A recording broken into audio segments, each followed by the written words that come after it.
Hey guys. So in this lecture, we're gonna learn what we mean by the flux or the magnetic flux.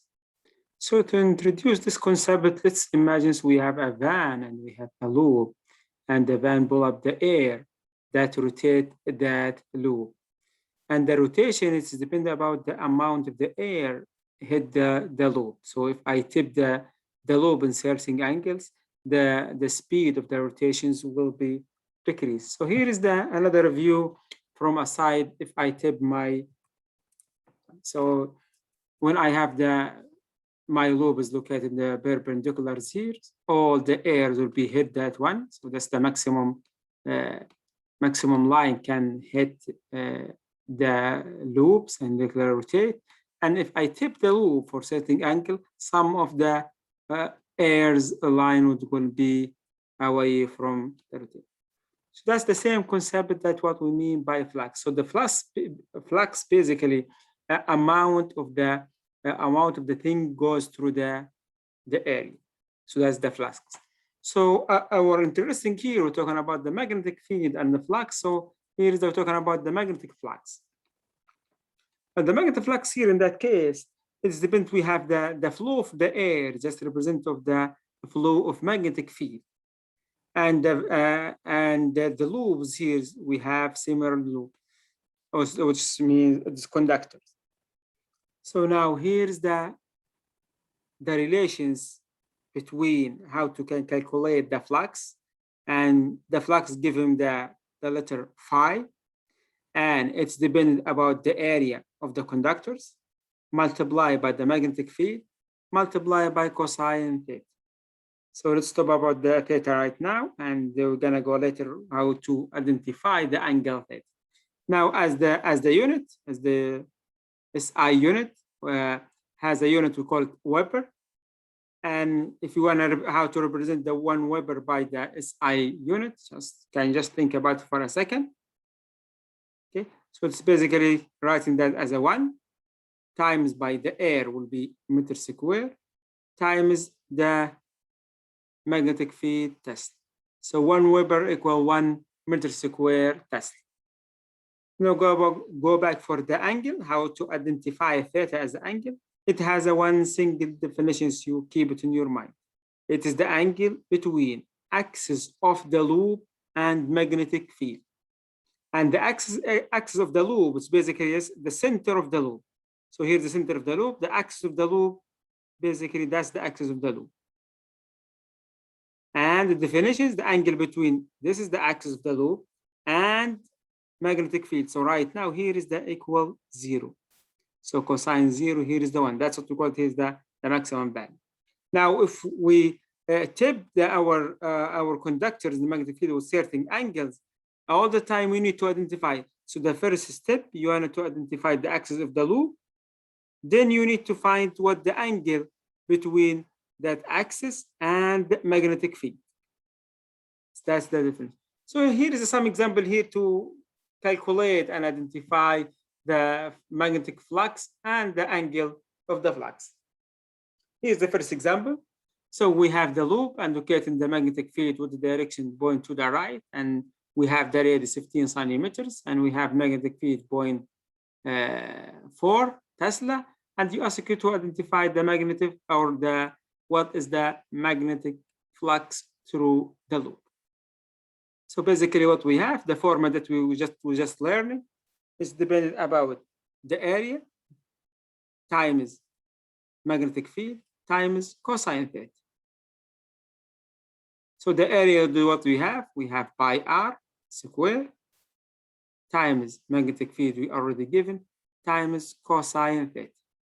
Cosine theta in that case. So what the theta, how to find the theta?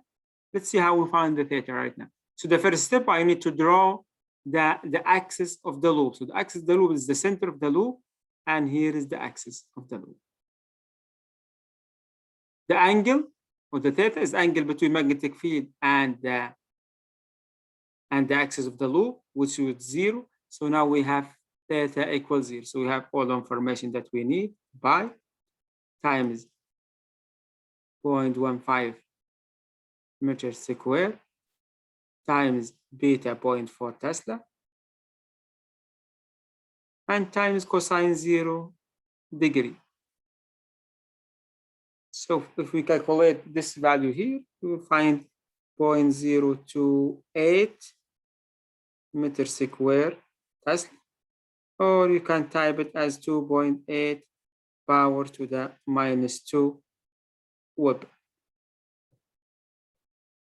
Okay. So let's see another example, how to calculate the magnetic flux. And now we have the circle loop and it has certain angle. So again, as a formula for the magnetic flux, I, it will be the area times magnetic field times cosine theta. Okay. Again, it's a loop, so it is pi times r squared times magnetic field times cosine theta. So let's see about what about the theta right now, how we can find the theta. Again, to find the theta, we need to draw the axis. So the axis is the center of the loop. So the center of the loop, that's the our axis. So let's draw our center first. Here is our axis. This axis right now. Right now, and this is my magnetic field. So right now, I am interested to find this is my theta. And we have the angle here is the theta. So it has a variety of way to identify this angle as a functions. Since we have here is the 30, so I have many ways to do it. I can create the rectangular here, and here is the 30. Here's gonna be 60, and this one gonna be 30. So, and this one will be perpendicular. So I end up with this one will be equal 60.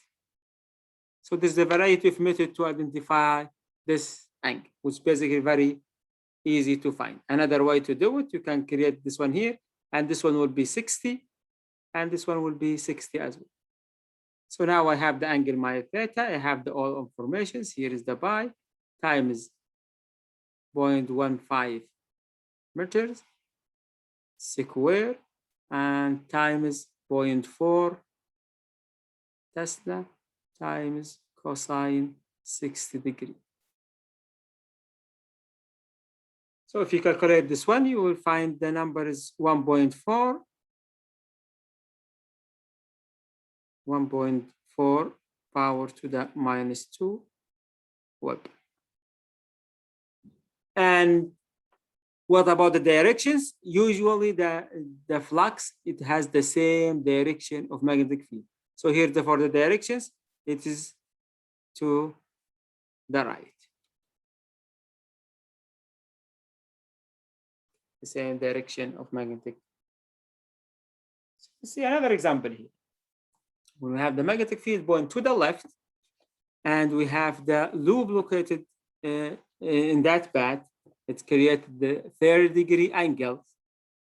And now how we need to identify our flux. So form of a flux, area times magnetic field times cosine theta.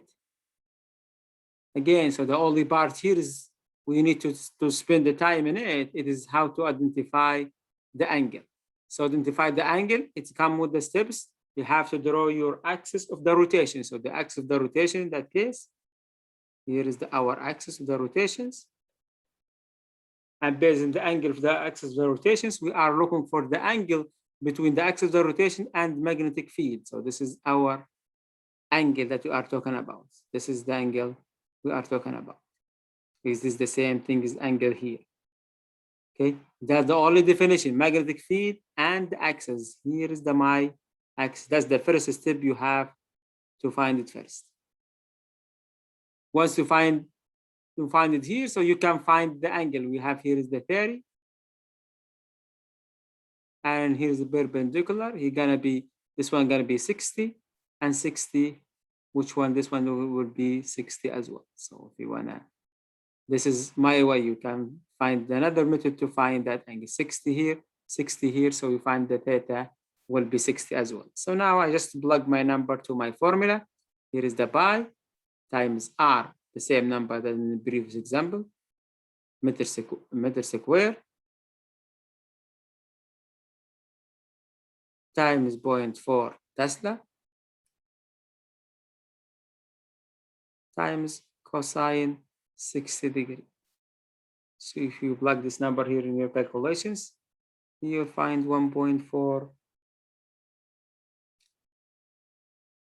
power to the minus 2 Weber. What the directions? The direction to the left. Since the magnetic field pointed to the left side. Okay. This is the end of this video, guys. Thank you.